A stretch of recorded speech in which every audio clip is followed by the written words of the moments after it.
video will teach you how to make ghost effects in your stop motions. First thing you need to do is film a character up against a green screen. You need to make sure you're using a rig to make sure your entire character is on screen. When you film it, you want to make sure you know that you're going to have 2 layers going on, so you animate your ghost to be added onto a bigger set. The next thing you're going to want to do is take an extra green screen frame and mask out your rig shadow, and your character's shadow. This is an optional step, but it will make it much easier to remove the background of your animation how you want.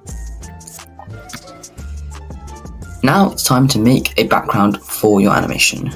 You can have a background as another animation combined with the ghost, or you can have a still background. Here I'm using a picture combined with the sky and some houses.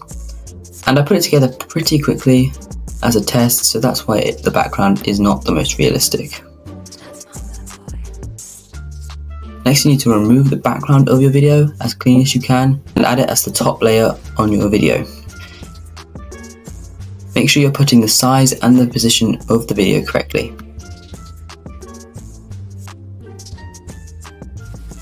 Now it's time to add the ghost effect to your character. For this tutorial, I'm making a ghost in the style of a Harry Potter ghost.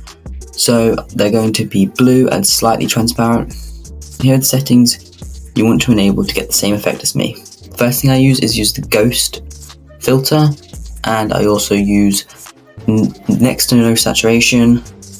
You don't have to have these settings exactly the same as mine, but you want it to be similar to get the same effect.